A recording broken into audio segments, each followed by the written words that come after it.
João capítulo 20, a partir do verso 1.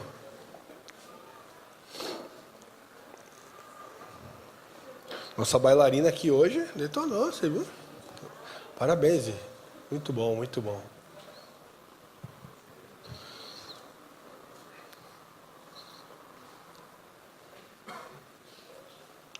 Todo mundo achou, irmãos?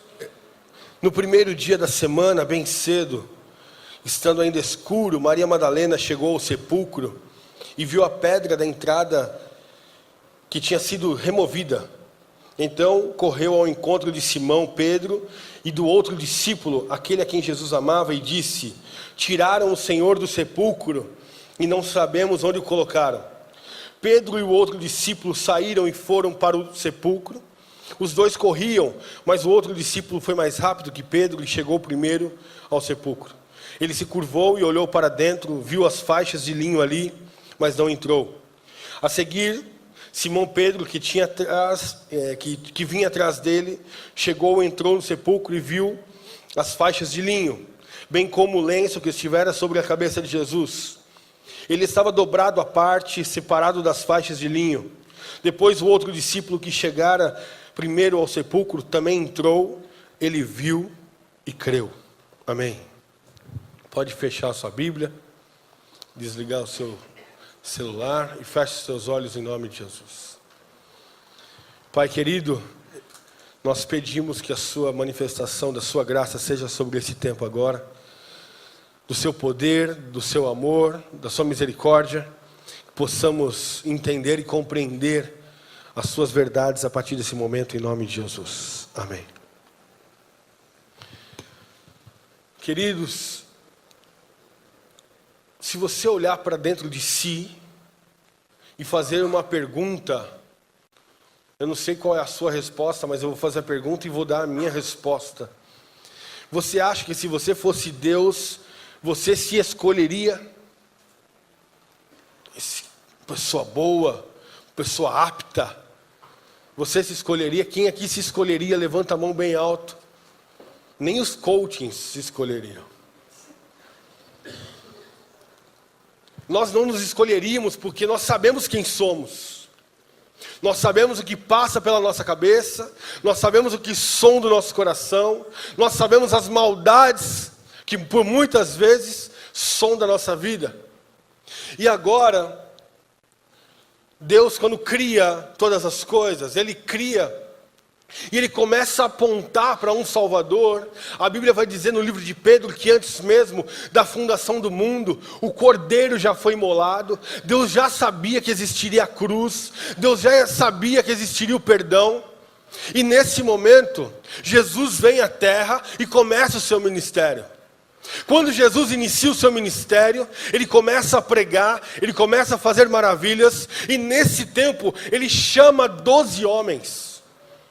Ele chama 12 homens totalmente imperfeitos como eu e como você. E um desses homens é o Pedro. Ele chama Pedro de uma forma muito, muito interessante, porque o Pedro ele está agora lavando as redes, porque a noite tinha sido ruim. A pesca dele tinha sido ruim. E Pedro estava lavando as redes, quando ele viu aquela multidão, quando ele viu Jesus pregar, e ele estava ali lavando as redes de lado, Jesus na praia pregando e ele ouvindo. E Jesus chega para Pedro, pede o barco de Pedro emprestado, Jesus sobe no barco e começa a pregar também. E agora Jesus está ao lado, Pedro está ao lado, esperando terminar o sermão, para poder pegar o barco e ir embora. Pedro está ao lado e quando termina aquele sermão, Jesus chega para Pedro e vocês conhecem bem a história. Ô Pedro, você não pegou nada até agora? Eu passei a noite inteira lançando rede, puxando rede, jogando rede, puxando rede e não consegui pegar um peixe sequer. Aí Jesus diz a ele, você vai até o mar, agora vai um pouquinho mais para frente, nas águas mais profundas, lança a rede novamente. Ele fica meio assim, mas ele diz, mediante as suas palavras eu vou fazer isso, eu vou lançar a rede de novo. E ele vai. Quando ele vai lançar a rede, quando ele puxa a rede, vem tanto peixe, e vocês sabem da história. o barco quase afunda, ele tem que chamar um outro barco do amigo para não afundar, divide os peixes e ele fica maravilhado com aquilo. Ele fica tão maravilhado que quando ele chega para perto de Jesus, ele não sabe o que aconteceu, que milagre foi esse.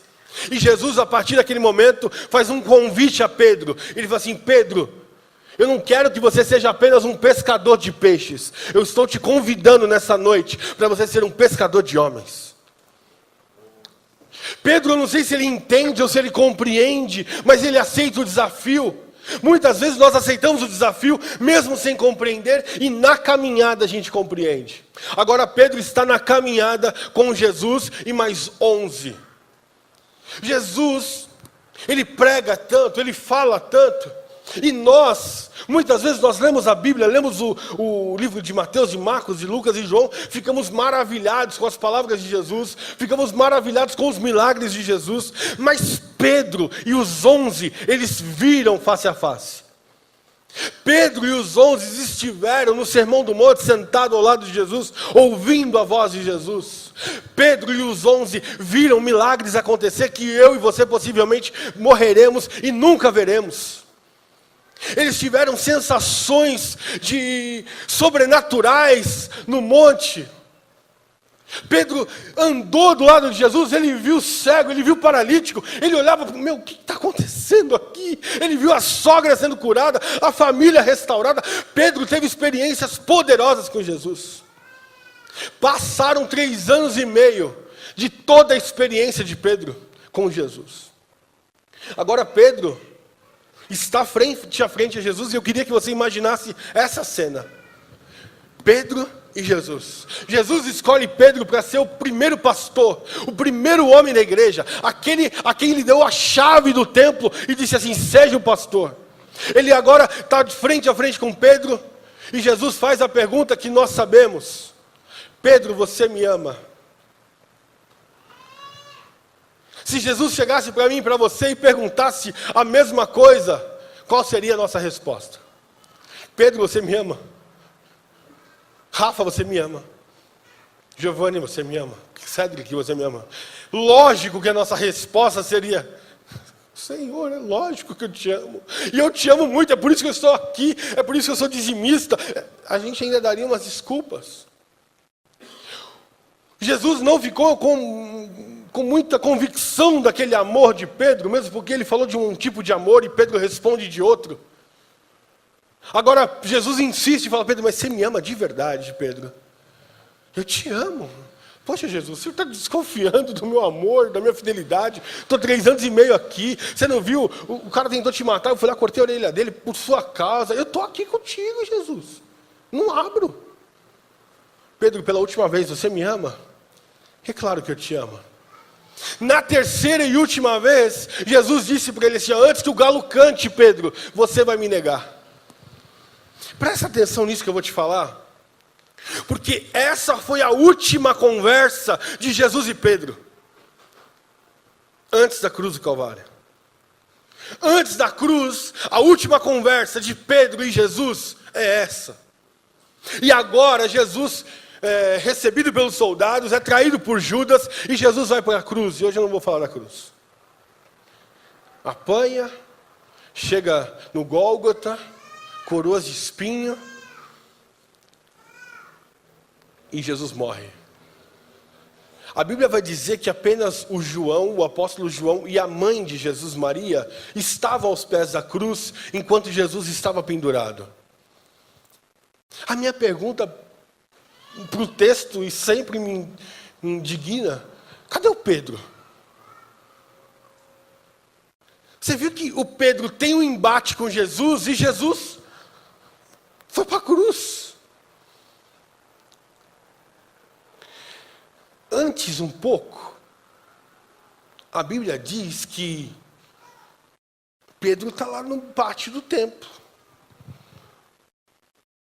E uma mulher vem para Pedro e fala assim: ô Pedro, você conhece esse aí que está apanhando?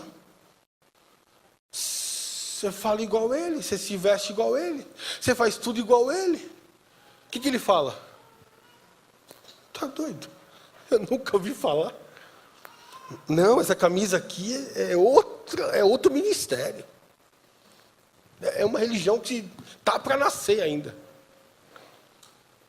Não, mas você tem o mesmo linguajar. Você fala vaso, você fala terra, você fala manto.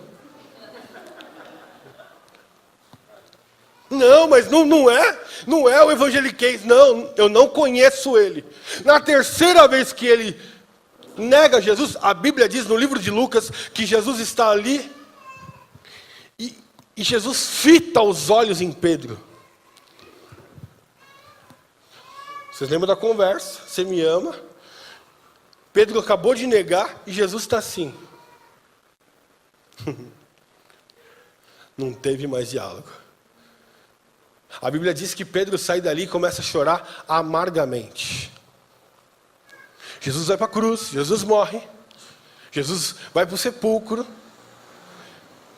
Agora é domingo pela manhã, a Maria Madalena vai ungir o corpo. E acontece o que nós sabemos. Cadê o corpo? O corpo sumiu, cadê o corpo? Ela olha para o lado, o lençol que cobriu o corpo de Jesus está jogado. Cadê o corpo? Cadê o corpo? Ela sai correndo ao encontro dos discípulos. Roubaram o corpo do mestre. Alguém vai querer fazer ídolo depois. Alguém precisa fazer alguma coisa. João e Pedro saem correndo ao encontro. Chega no sepulcro, João chega primeiro, olha por baixo, não consegue enxergar. Pedro chuta tudo, entra no sepulcro. O corpo não está mais ali. Eu queria que você entendesse comigo o desespero da alma de Pedro. Porque o último olhar de Jesus com Pedro é ele negando. E agora ele morreu. Sabe aquele negócio que um parente seu morre e você não tem tempo de pedir perdão? Você está errado. Morreu. Como assim morreu? Eu não tive tempo de falar. Eu não tive tempo de me explicar. Eu não tive tempo de prestar conta. Perdi tempo. E agora? O Pedro desespera. E o Pedro, quando chega no sepulcro, que ele vê o sepulcro vazio, você imagina isso. No outro versículo que do capítulo 20, do verso 9, diz que eles deveriam saber da ressurreição de Cristo.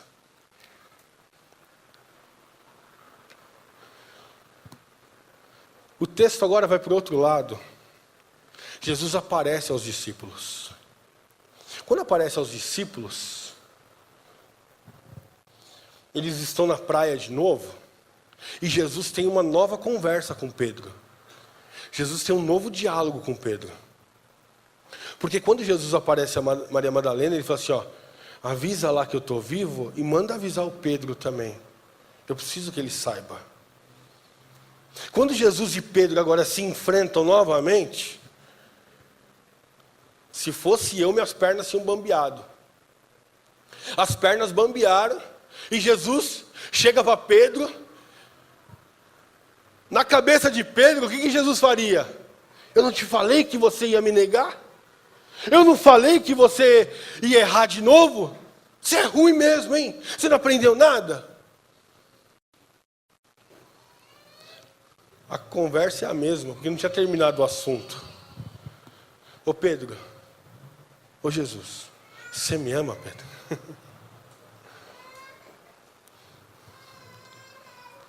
Eu te amo, Jesus. Ô Pedro, eu vou perguntar de novo, porque daquela vez eu fiquei em dúvida.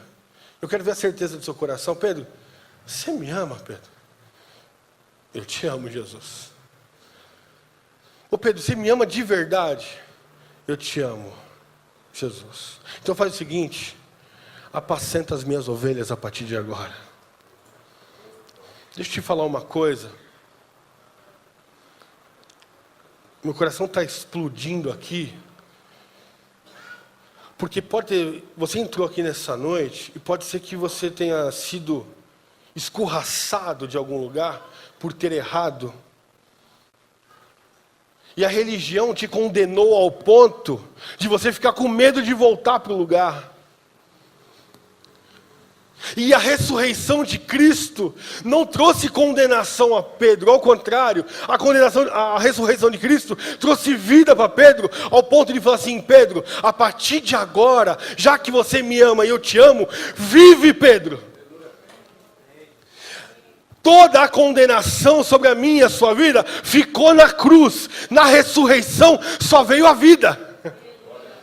Não há nenhuma condenação sobre a minha vida e sobre a sua vida, porque nós estamos debaixo do sangue de Jesus.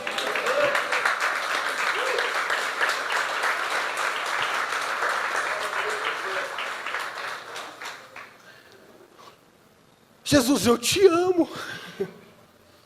Então deixa eu te falar uma coisa. Se eu comecei uma obra na sua vida, Pedro, eu vou até o final. Se eu te trouxe aqui, Pedro, é porque eu quero falar com você, Pedro. E Deus tem algo específico para pessoas aqui hoje. Deus não desiste de você, meu irmão. Deus não desiste de você, minha irmã. A sua história não é o final. A ressurreição é o começo. E hoje é dia de recomeço. O recomeço começou na ressurreição, porque é o mesmo poder, Romanos capítulo 8, verso 1, o mesmo poder que ressuscitou Jesus dentre os mortos, é do Espírito Santo, que habita em mim e habita em você. Vamos ler esse texto? Abre aí Romanos 8, 1. Eu amo esse texto.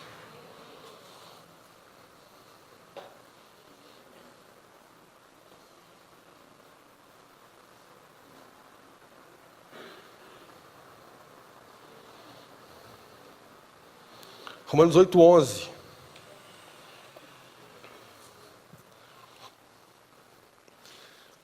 Romanos 8, 11, desculpa. E, se o Espírito daquele que ressuscitou Jesus dentre os mortos habita em vocês, aquele que ressuscitou a Cristo dentre os mortos também dará vida a seus corpos mortais, por meio do seu Espírito que habita em vocês. O poder do Espírito Santo, que tirou Jesus da morte e trouxe vida, ele nos tira de uma vida de pecado e nos traz para uma vida de luz, para um direcionamento do Senhor, e ele muda a nossa história. Jesus nos trouxe aqui hoje para falar que existem recomeços a partir de agora. Existe vida, e vida em abundância para você. Eu não sei como você entrou aqui hoje na sua vida emocional, na sua vida física e na sua vida espiritual. O que eu sei é que o meu Jesus garantiu que se nós crescêssemos nele, nós seremos cheios do Espírito. E esse poder que está em nós te dá vida agora em nome de Jesus. Te dá vida agora em nome de Jesus. Receba a vida do Senhor, receba o toque do Espírito do Senhor e seja transformado, seja mudado, seja direcionado pelo poder do nome dEle, em nome de Jesus. Se você um dia errou e caiu, ou negou, que é pior do que negar? Que é pior que negar? O Pedro, é a mesma coisa que eu falo assim, eu não sou crente não. Aí no outro dia Jesus fala assim, vai lá ser o pastor da igreja. Oxi. O poder de transformação do Senhor é muito maior do que qualquer coisa na nossa vida.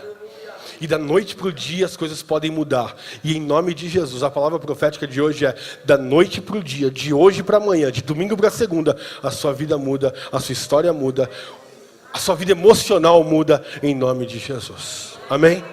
Pode aplaudir Jesus.